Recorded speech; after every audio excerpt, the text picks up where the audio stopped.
안녕하세요. 지적재산권 10강에 대한 강의를 시작하도록 하겠습니다. 오늘 강의 주제는 침해 구제 수단이 되겠습니다. 오늘 그 침해 구제 수단에 대한 목차를 보면요.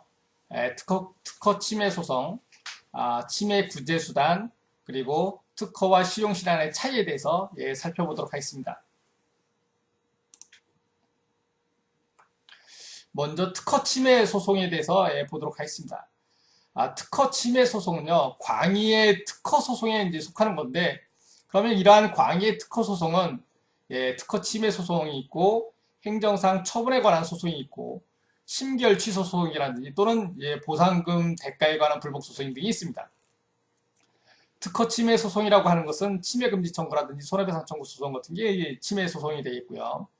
그 다음에 행정상 처분에 관한 소송이라고 하는 것은 지난번에 이제 방식 심사를 했는데 방식 심사와 관련된 그러한 불복 소송이 바로 행정상 처분에 관한 소송입니다. 예를 들면 중대한 하자인 경우에는 불수리 처분하고 경미한 하자인 경우 또 행위 무능력자의 그런 그 특혜에 관한 절차라든지 이런 거에 대해서는 이제 무효 처분을 할 수 있거든요. 이러한 불수리 처분이라든지 무효 처분에 대한 그 행정 처분 이런 거에 대한 불복은 행정심판을 청구해도 되고 행정심판을 건너뛰고 이제 행정소송을 해도 된다라고 얘기를 했습니다. 바로 이런 것들이 바로 행정상 처분에 관한 소송이 되겠습니다. 그 다음에 이제 심결취소 소송이 있는데요. 심결취소 소송이라고 하는 것은 특허 법원을 전속 관할로 하는 그러한 소송이 바로 심결취소 소송이 되겠습니다. 예를 들면 거절 결정에 대한 불복할 때는 거절 결정 불복 심판을 청구하고 그 다음에 그 심판의 심결에 대해서 이제 기각 심결이 됐을 때 그에 대한 불복은 이제 특허 법원에다가 불복을 하는 거거든요. 이러한 특허 법원에서의 소송이 이제 심결 취소 소송이 되겠습니다. 물론 요즘 이제 많이 논의가 되고 있는 그 특허 법원 내로의 그런 관할 집중 얘기가 많이 나오는데 관할 집중이 특허 법원 내로 이제 관할 집중이 되게 되면 그때는 뭐 당연히 이제 심결 취소 소송은 이제 특허 법원이 되겠지만 또 다른 소송도 예를 들면 침해 소송의 2심도 특허 법원이 될 수 있기 때문에 이때는 좀 달라지겠죠. 그렇지만 아직 법이 개정된 것도 아니기 때문에 지금 현재로서 심결 취소 소송은 특허 법원을 관할 법원으로 하는 그런 소송만이 심결 취소 소송이 되겠습니다. 그 다음에 또 보상금이라든지 대가에 대한 불복 소송도 있죠.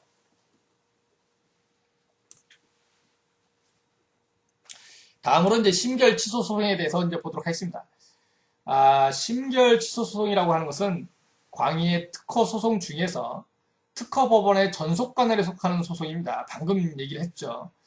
그다음에 이러한 그 심결 취소 소송에는 심결 등에 대한 소송이라든지 또는 심판이라든지 재심 청구서의 각하 결정에 대한 소송 이런 것들이 이제 심결 취소 소송이 되겠습니다. 이러한 심결 취소 소송에 대한 이제 그 당사자를 보면 우선 이제 그 소송에서는요. 원고와 피고가 반드시 존재하는 이당사자 대립 구조를 가지고 있거든요. 그래서 이 어떤 사람이 원고고 어떤 사람이 피고인지를 보도록 하겠습니다. 이러한 심결 취소 소송에서 원고 적격을 가지는 자는 당사자, 참가인, 참가 신청을 하였으나 그 신청이 거부된 자가 바로 원고 적격을 가지겠습니다. 근데 이제 결정기 심판하고 이제 당사자 심판이 이제 조금 달라지는데 당사자의 심판인 경우에는 그 심판에서 이제 진 사람인 그 사람이 바로 패심자죠. 패심자가 원고 적격을 가지는데 결정기 심판에서는 조금 다릅니다. 왜 그러냐면 결정기 심판인 경우에는 청구인만 있고 피청구인이 없거든요. 그래서 이러한 심판 청구인이 졌을 때, 즉 기각신결을 받았을 때 그 기각신결에 대해서만 심판 청구인이 불복을 해서 원고가 될 수가 있는 거죠. 그러고 만약에 기각신결이 아니라 인정신결을 받았을 때는 거기에 대한 불복은 안 됩니다. 그렇기 때문에 이 경우에는 이제 그 심결 취소 소송 자체가 이제 없는 거죠. 그 다음에 이제 피고 적격을 가지는 사람은요, 결정기 심판인 경우에는 심판 청구인, 결정기 심판은 심판 청구인과 피청구인 이런 대립 구조가 아니라 청구인만 있다라고 얘기를 했는데, 근데 이제 소송에서는 결정기 심판에 대한 그 불복 소송, 심결 취소 소송에 대해서 반드시 피고가 있어야 됩니다. 그래서 피고를 특허청장이 피고가 되게끔 하고 있고, 그래서 특허청에서의 송무팀이 이러한 소송을 담당하게 되는 거죠. 그 다음에 이제 당사자의 심판의 심결에 대해서는 이제 그 이긴 사람이 이제 피고 적격을 가지게 되겠습니다. 이러한 그 심결 취소 소송에 대한 소송의 제기를 한번 이제 살펴보도록 하겠습니다. 이러한 그 특허법원에서의 소송이 되기 위해서는 이제 소장을 제출해야 되는데, 이러한 소장을 제출할 수 있는 그러한 그 기간이 제한이 되어 있습니다. 즉, 심결 또는 결정 등본을 송달받은 날로부터 30일 이내에 특허법원에 소장을 제출하도록 되어 있습니다. 30일입니다. 그래서 처음으로 이제 소제기가 돼서 이제 이게 1심 법원이 되는 거고요. 그 다음에 또 부가기간을 정할 수 있도록 되어 있습니다. 그래서 그 심판장은 원격 또는 교통이 불편한 지역에 있는 자를 위해서 직권으로 1개월의 범위 내에서 부가기간을 정할 수 있도록 이런 식으로 이제 규정을 두고 있고요. 그 다음에 이러한 그 소장이 제출이 되면 재판장이 소장을 심사를 합니다. 재판장이 이제 소장에 보면 뭐 원고라든지 피고라든지 청구 취지, 청구 원인 이런 것을 이제 기재하도록 되어 있는데, 이런 거가 이제 위반이 되면 보정을 명하고 보정이 이루어지지 않으면 소장을 각하 판결하는 소장 각하 판결을 내립니다. 다음으로 이제 소송 요건 심리를 해서 소송 요건이 부적법하면 소각하 판결을 하고요. 그 다음에 이제 본안 심리를 해서 인용 판결, 기각 판결을 하게 됩니다. 이러한 그 소송에 대한 불복은요, 판결 정보이 송달된 날로부터 2주일 이내에 원심법원이 특허법원에다가 상고장을 제출하면서 상고가 되겠습니다. 지금 여기 소장을 보면 원고가 있고 원고의 주소, 성명, 그렇습니다. 그 다음에 피고, 이것은 이제 등록 무효에 대한 심결 취소 소송이 되겠고요. 그 다음에 이제 청구 취지하고 청구 원인으로 특허 심판원에서의 이제 절차 경위라든지 또는 뭐 비교 대상 발명 뭐 이런 것을 이제 기재를 하게끔 되어 있습니다. 그 다음에 심결 취소 사유, 그 다음에 입증 방법, 첨부 서류, 이게 바로 이제 그 특허 법원에 제출해야 될 그런 소장의 견본이 되겠습니다. 그럼 이제 특허 침해 소송에 대해서 살펴보도록 하겠습니다. 특허권의 침해라고 하는 것은요, 특허권의 존속 중에 정당한 권한이 없는 제3자가 그 특허 발명을 업으로서 실시하는 행위가 바로 특허권의 침해가 되겠습니다. 이러한 특허권의 침해가 되기 위해서는, 즉 성립 요건인데요, 4가지 요건을 갖춰야 됩니다. 특허권의 존속 중에 실시를 할 것, 정당한 권한이 없는 자의 실시일 것, 즉 라이센스가 있으면 안 되겠죠, 그렇죠? 라이센스가 있으면 정당한 권한이 있는 거가 되는 거고, 특허 발명의 보호 범위에 속하는 발명을 실시할 것, 그 다음에 업으로서 실시할 것, 이렇게 4가지 요건을 모두 다 갖춰야만이 이제 특허권의 침해가 되고, 이 중에 어느 하나라도 갖추지 못하면 특허권의 침해가 성립되지 않는 것이죠. 그래서 특허권이 존속돼야 된다. 즉, 이 요건 중에서 이러한 요건이 이제 충족돼야 되는데, 이러한 요건을 충족시키지 않기 위해서 이제 상대방은 무효심판 청구해서 그 특허권을 죽이는 거죠. 그래서 그 특허권이 죽으면 이제 특허권의 존속 중에 이제 실시가 아닌 거가 되니까는 특허권 침해가 되지 않는 거고, 그 다음에 뭐 라이센스 계약을 했다든지 그러면 이제 정당한 권한이 있는 거고요. 그 다음에 특허 발명의 보호 범위, 즉 특허권의 보호 범위하고 내가 실시하고 있는 거하고 이제 다른 발명이다라고 이제 항변을 하면 되겠죠. 그 다음에 업으로서의 실시냐 아니냐라고 하는 것도 이제 문제가 됩니다. 그래서 이제 가정적 개인적인 실시는 업으로서의 실시가 아니겠죠. 실험적으로 한다든지 이런 것들. 하지만 무조건 그 공짜로 그 어떤 특허 발명을 침해해서 그 제품을 나눠준다고 해서 무조건 업이 아니라고 볼지는 않습니다. 예를 들면 어떤 업체에서 특허 발명을 실시를 해서 만든 제품을 가지고 공짜로 다른 사람들한테 나눠줄 때 그런 경우에도 이제 업이 됩니다. 즉 업이라고 하는 것은 수익의 여부를 떠나서 계속적으로 실시하는지 여부가 이제 핵심이 되겠습니다. 이러한 특허 침해 소송에서의 이제 첫 번째 보는 직접 침해를 보도록 하겠습니다. 특허권 침해의 전형적인 모습이 되겠죠. 그래서 특허권의 존속 기간 중에 정당한 권한이 없는 자가 업으로서 특허 발명을 실시하는 경우가 이제 직접 침해가 되는데, 아까 특허권의 이제 침해가 성립되기 위해서는 특허권의 존속 중에 실시해야 되고, 정당한 권한이 없는 자가 실시해야 되고, 그 다음에 그 특허 발명의 보범위 내에서의 실시해야 되고 업으로서의 실시여야 됩니다. 즉 거기서 보면 다 이제 실시라는 개념이 들어가죠. 즉 누군가가 실시를 해야지만이 침해 여부가 된 거죠. 실시를 하지 않으면 침해가 되지 않는 겁니다. 그런데 이런 실시에 대한 규정을 이제 특허법에서는 이제 규정을 해놓고 있습니다. 거의 이제 처음에 발명의 종류 나왔을 때 실시 얘기도 이제 했습니다. 거기서 보면 특허법 제2조 3호에 보면 물건의 발명인 경우에는 그 물건을 생산, 사용, 양도, 대여, 수입 또는 양도나 대여를 위한 청약을 하는 행위가 실시라고 얘기를 했습니다. 즉 물건의 발명인 경우는 그 물건을 생산하는 경우도 실시고요. 그 물건을 생산한 것을 사용하는 경우도 실시고, 양도 대여 또는 수입 또는 양도나 대여를 위한 청약. 청약이라고 하는 것은 이제 계약법에서 계약이 성립되기 위해서는 청약과 승낙이 있어야지 이제 계약이 성립이 되는데, 그때 계약이 성립되기 위한 그런 하나의 행위로서 청약이라고 하는 것, 즉 다시 말하면 물건을 살래라고 하는 게 이제 청약이 되겠죠. 이런 경우도 다 실시에 되겠습니다.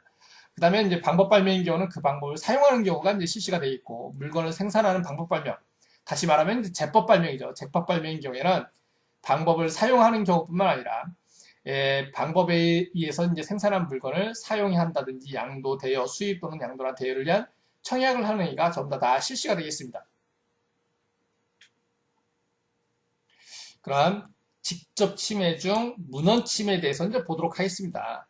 문헌 침해라고 하는 것은 구성요소 완비의 원칙에 따라서 판단이 되는데, 이러한 구성요소 완비의 원칙이라고 하는 것은 All Elements Rule, AER이라고 얘기를 합니다. 즉, 확인 대상 발명이 특허 청구 범위에 기재된 구성요소 전부를 실시하는 경우에만 문헌 침해에 해당되는 게 바로 구성요소 완비의 원칙입니다. 요걸 그럼 구체적으로 살펴보면, 특허 발명의 구성요소가 A 플러스 B 플러스 C로 돼 있다라고 이제 가정을 했을 때, 제3자가 실시를 했는데 그 실시가 구성요소 전부를 실시하는 거죠. A 플러스 B 플러스 C다. 그러면 이게 바로 이제 문헌 침해가 되겠죠. 그 다음에 또 A 플러스 B 플러스 C 플러스 D를 실시하는 경우도 문헌 침해가 됩니다. 왜냐면 A 플러스 B 플러스 C가 여기에 포함이 되는 거죠. 그래서 그렇기 때문에 이것도 구성요소 완비의 원칙에 의해서 문헌 침해가 되는 거고. 다만 A 플러스 B만 실시했다. 즉 C가 빠진 거죠. C가 빠진 경우, 이런 경우는 특허권의 침해가 성립되지 않습니다. 다음으로 이제 직접 침해 중 균등 침해에 대해서 이제 보도록 하겠습니다. 균등 침해는 무던 침해는 아닌데 그게 침해인지 아닌지, 예를 들면 특허 발명이 A 플러스 B 플러스 C로 이렇게 구성이 되어 있고, 누군가가 실시하는데 그 실시가 A 플러스 B 플러스 C 프라임으로 되어 있다라고 가정했을 때, 이 경우에는 특허 발명은 C고 실시 발명은 C 프라임이기 때문에 문헌 침해는 아니거든요. 그러면 이걸 침해로 봐야 되는지 침해로 보지 않을지에 대해서 판단하는 게 바로 균등 침해 여부입니다. 균등 침해 여부는 균등론에 의해서 좀 비슷하다고 보면 특허권 침해로 볼 수 있다는 것이죠. 쉽게 말하면. 근데 이렇게 이제 균등 침해가 되기 위해서는 5개의 요건을 요구를 합니다. 즉, 과제의 해결 원리가 공통될 것, 치환 가능성이 있을 것, 치환 용이성이 있을 것, 확인 대상 발명이 공지 기술이 아닐 것, 그다음에 특별한 사정이 없을 것, 이렇게 5가지 요건을 요구를 합니다. 이 중에서 이 3가지를 이제 적극적 요건이라고 하고, 요게 이제 소극적 요건이라고 합니다. 이 중에서 이제 특별한 사정이 없을 것, 이러한 그 원칙을 포대 근반의 원칙 또는 출원경과 참작의 원칙이라고 얘기를 합니다. 균등론 적용에 따른 그런 특허 청구 범위의 확장 해석을 억제하기 위한 이론이 바로 이제 이런 그 포대 근반의 원칙이라든지 출원경과 참작의 원칙인데, 예를 들자면 이런 것입니다. 특허 출원을 한 상태에서 자기가 한 출원이 잘못하면 이제 거절받을 수도 있거든요. 그러니까 특허를 받기 위해서 자기가 그 범위를 만약에 이제 축소를 한다라고 했을 때, 그랬을 때 나중에 그 출원이 특허를 받고 나서 자기는 원래대로 축소된 범위가 아니라 원래대로 이제 넓혀서 권리 주장을 했을 때, 그럴 때 이제 자기의 그 권리는 그게 아니라 자기가 의식적으로 제외한 축소된 그 범위까지가 바로 이제 그 자기의 그 권리 범위다라고 이제 본다는 거죠. 그게 바로 이제 균등 침해가 되겠습니다. 만약에 축소를 하지 않았다라고 하면, 즉 특별한 사정이 없었다라고 그러면 균등의 범위는 더 넓어지겠죠. 그렇죠? 그렇지만 그걸 가지고 의식적으로 제외해서 축소를 했다 그러면 균등의 범위는 더 좁아지게 되는, 자기의 이제 권리 범위가 이제 좁아지게 되는 그런 거가 되겠습니다. 그럼 이걸 좀 더 구체적으로 보면, 이용 발명인 경우에 후원 발명이 서론 발명의 특허 요지에 새로운 기술적 요소를 부과한 게 이제 이용 발명이 되겠죠. 예를 들면 A 플러스 B 플러스 C인데, 그게 이제 뭐 기본 발명인데, 그 발명에 A 플러스 B 플러스 C 플러스 D에서 D를 부과한 거죠. 이런 경우에는 이용 발명이라고 하는데, 이런 이용 발명인 경우는 이제 특허권의 침해가 되겠습니다. 그 다음에 생략 발명이라고 했는데, 예를 들면 A 플러스 B 플러스 C로 구성되어 있는 그러한 특허 발명인데, 실제 이제 다른 사람이 실시하는 발명은 C를 빼고 A 플러스 B가 되는 거죠. 그런 경우에는 이제 특허권 침해가 되지 않습니다. 그 다음에 이제 불완전 이용 발명인데, 이러한 생략 발명에, 즉 방금 얘기했던 A 플러스 B에다가 D를 부과한 경우죠. 그럴 때는 그 특허 발명하고 이제 구성 요소가 다르죠. 그렇기 때문에 이런 경우는 침해가 아니고요. 그 다음에 우회 발명이라고 하는 것은 특허권의 침해를 벗어나기 위해서 무효한 그런 부가 공정을 부과하는 그런 방법인데, 예를 들면 A 플러스 B 플러스 C가 이제 특허 발명이 났을 때 A 플러스 B 플러스 C 플러스 뭐 스몰 D를 한다든지 뭐 이런 식의 그런 경우에는 이제 A, B, C가 A 플러스 B 플러스 C가 들어가기 때문에 이제 특허권의 침해가 성립이 되겠습니다. 다음으로 이제 간접 침해를 보겠습니다. 간접 침해는요, 직접 침해는 아닙니다. 하지만 직접 침해 전 단계로서 그대로 방치하는 경우 침해 개연성이 높은 그러한 행위에 대해서 특허권 침해로 보는 게 바로 이제 간접 침해가 되겠습니다. 나라마다 조금씩 다르지만 우리나라는 이제 이렇게 직접 침해, 간접 침해가 인정되고, 미국 같은 경우에서는 뭐 직접 침해, 기여 침해, 뭐 대위 침해 이렇게 좀 다릅니다. 거기서의 뭐 기여 침해, 대위 침해가 우리나라에서의 간접 침해하고는 좀 다릅니다. 왜냐면 우리나라에서는 이제 직접 침해가 아닌 게 이제 간접 침해가 된 거고, 미국에서는 직접 침해를 전제로 해서 이제 기여 침해라든지 대위 침해가 되는 것이죠. 그래서 이제 우리나라하고는 좀 다릅니다. 그럼 우리나라의 이제 간접 침해를 보면, 간접 침해에 대한 실시에 대한 법 규정이 이제 특허법 128조에 있거든요. 여기 보면, 특허가 물건의 발명인 경우에 그 물건의 생산에만 사용하는, 에만이 들어가죠. 생산에만 사용하는 그러한 물건의 생산, 양도, 대여, 수입 또는 양도나 대여를 위한 청약을 하는 행위가 바로 이제 간접 침해가 되겠습니다. 예를 들면 어떤 특허 발명이 있는데 그 특허 발명을 직접적으로 생산해서 물건을 만든다. 그러면 그거는 직접 침해가 되겠죠. 그러니까 그 물건의 발명인 경우에 그 물건의 생산이죠. 그런 경우에는 생산하거나 사용, 양도, 대여, 수입 이런 경우는 직접 침해에 대한 실시에 해당이 되는 거죠. 그런데 그게 아니라 그 물건의 생산에만 사용하는 물건을 생산한 경우, 예를 들면 어떤 물건에만 생산하는 물건, 즉 그 물건을 찍어내기 위한 금형을 생산하는 경우, 이런 경우가 이제 간접 침해가 되겠죠. 그런 경우는 이제 침해는 아니죠. 그렇지만 그 금형을 누군가가 그 금형을 가지고 물건을 만들어내면 직접 침해가 되는 거죠. 그렇기 때문에 그 직접 침해 전 단계인 그러한 물건의 생산에만 사용하는 물건을 생산하거나 양도, 대여 뭐 이런 경우에는 간접 침해라고 해서 직접 침해와 똑같은 취급을 하고 있습니다. 그 다음에 방법 발명인 경우도 마찬가지로 그 방법의 실시에만 사용하는 물건을 생산, 양도, 대여, 수입하거나 양도나 대여를 위한 청약을 하는 행위가 바로 여기에 해당되어 있습니다. 근데 여기 보면 여기도 이제 사용이 없고 아까 이제 그 직접 침해 실시에서의 보면 이제 생산, 사용, 양도 그런데 여기는 사용이 없고 여기도 사용이 없습니다. 왜 그러냐면 여기서 만약에 이 물건을 사용했다 그러면 이거는 간접 침해가 아니라 직접 침해가 되거든요. 그래서 이제 그 사용은 이제 빼놓고 있습니다. 다음으로 침해 구제 수단에 대해서 이제 살펴보도록 하겠습니다. 침해 구제 수단으로는 뭐 민사적 구제, 뭐 형사적 구제 이렇게 있습니다. 우선 이제 민사적 구제를 보면 민사적 구제는 뭐 침해 금지 청구라든지 손해배상 청구라든지 또는 뭐 신용회복 청구, 부당이득 반환 청구 이런 게 있는데 우선 이제 침해 금지 청구를 보면 특허법 제126조에 특허권자 또는 전용 시권자는 자기의 권리를 침해한 자 또는 침해할 우려가 있는 자에 대해서 침해 금지 또는 예방을 청구할 수 있다라고 법 규정을 두고 있습니다. 이러한 침해 금지 청구는요, 현재 또는 장래 침해에 대해서 하지 못하도록 하는 게 바로 이제 침해 금지 청구가 되겠죠.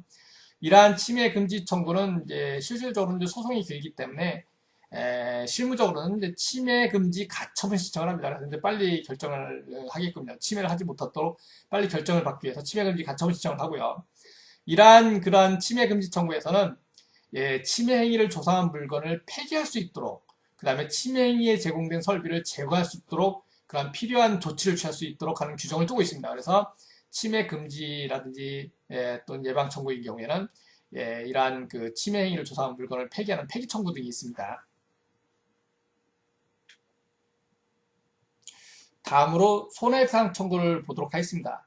손해배상 청구는요, 민법에 이제 규정이 있죠.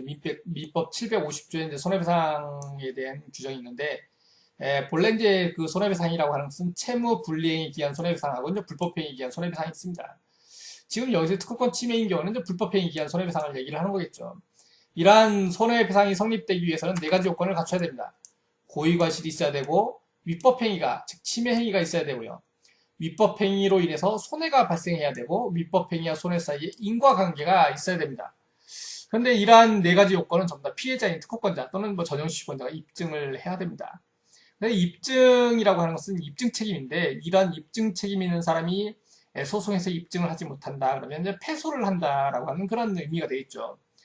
그래서 이 입증 책임이 중요한데, 특허권이라고 하는 것은 무채세상권이기 때문에 입증이 이제 수월하지 않습니다.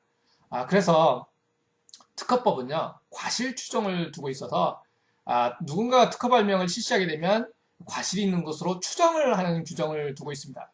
그래서, 상대방이 자기가 과실이 없음을 입증을 해야 됩니다. 즉, 입증 책임이, 원래 입증 책임이 있는 사람이 입증을 해야 되는데, 그 과실이 추정이 된다 그러면 입증 책임이 전환되는 거거든요. 전환이 되면 상대편에 있는 사람이 자기가 입증을 해야 돼요. 즉, 자기가 과실이 없었음을 입증을 해야 됩니다. 그래서 요 요건은 일단 충족이 되고요.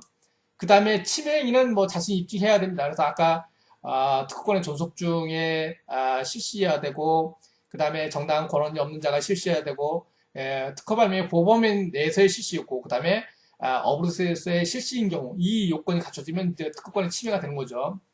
그래서 요거는 이제 피해자인 특허권자가 입증을 해야 되고요. 그 다음에 또 손해도 입증을 해야 됩니다. 그 다음에 손해와 그런 위법행위 사이의 인과관계도 입증을 해야 됩니다.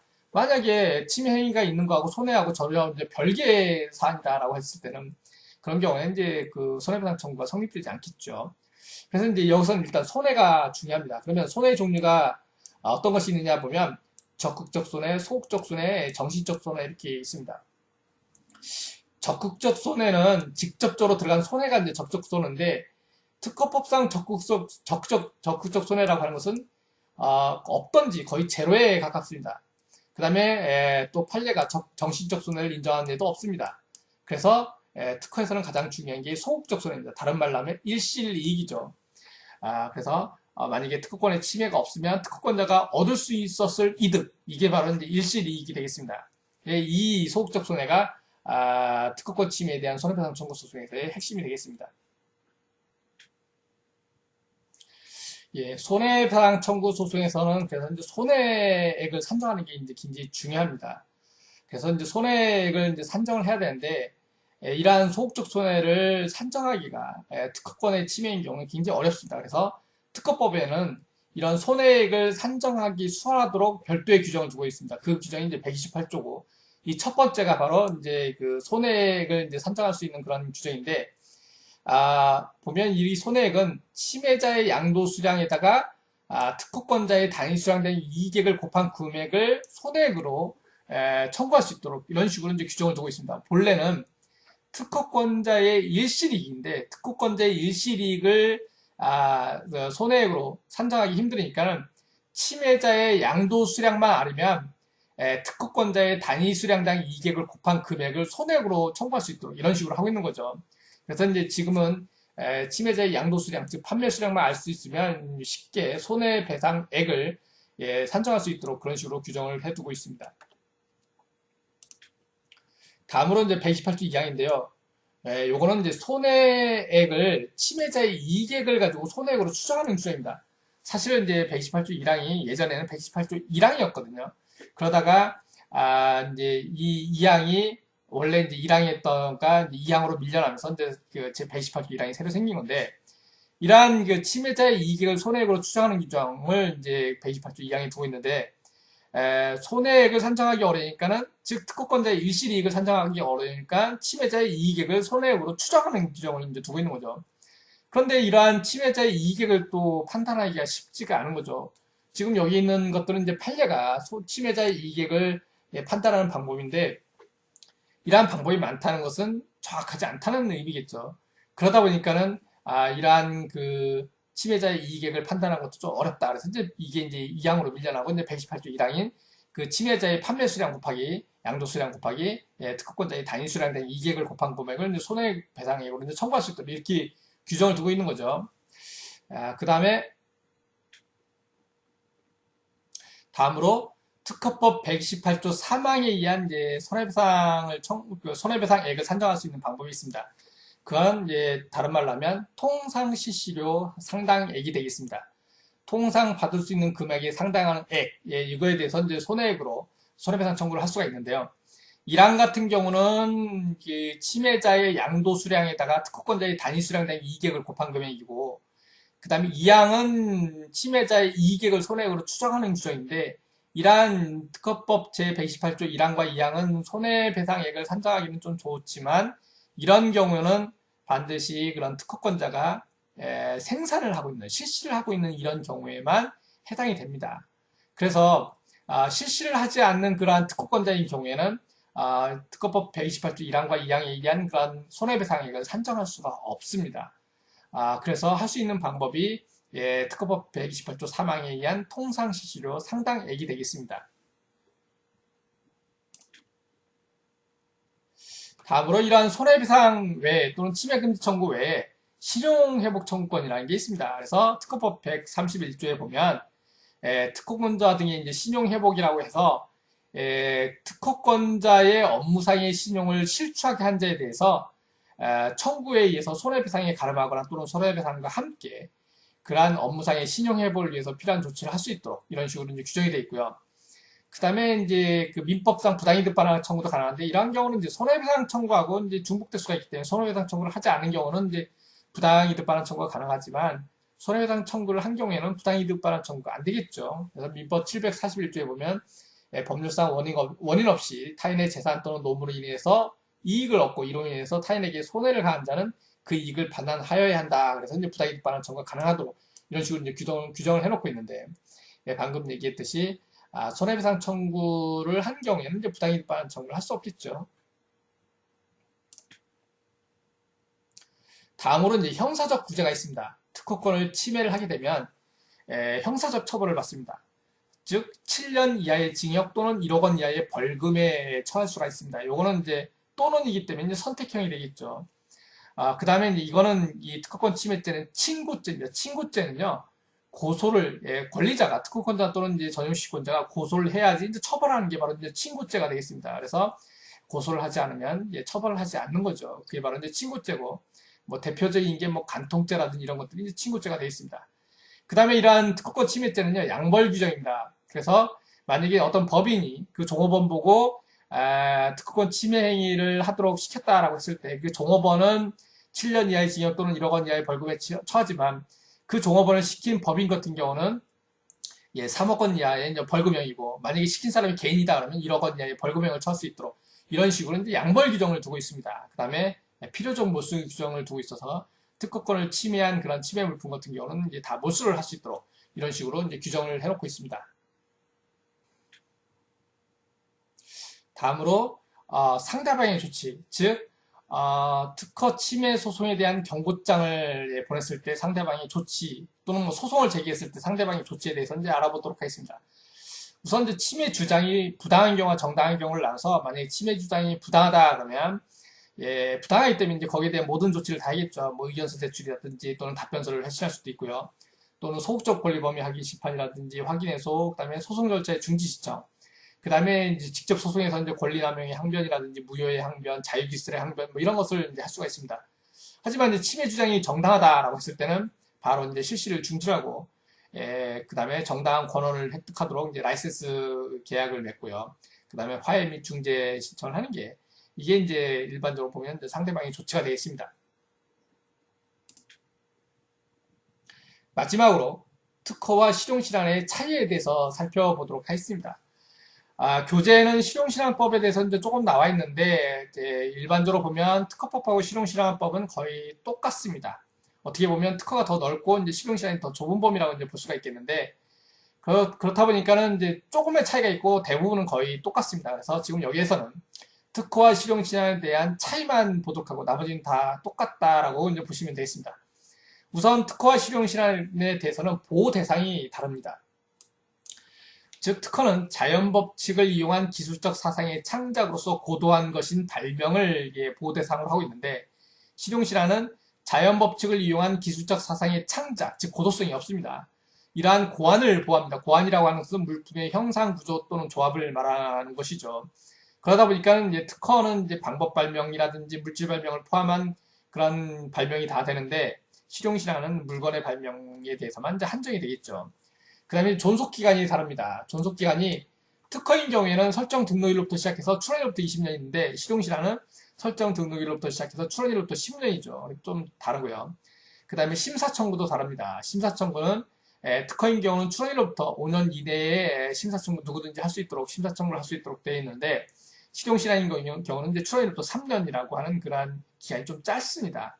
그 다음에 진보성에서도 이제 차이가 있는데, 진보성, 특허에 대한 진보성을 보면 그 기술 분야에서 통상의 지식을 가진 자가 공지기술로부터 용이하게 발명할 수 있는지 여부를 보는 게 바로 진보성입니다.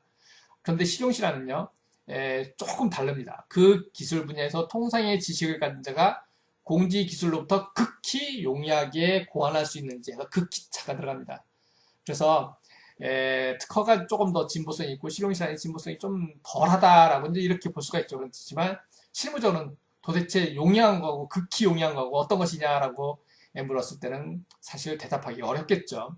그래서 이러한 특허와 실용실현은 요 네 가지 외에는 뭐 조금씩의 용어상으로 좀 차이는 있을지언정 똑같다고 보시면 되겠습니다. 오늘 강의는 여기까지 하도록 하겠습니다.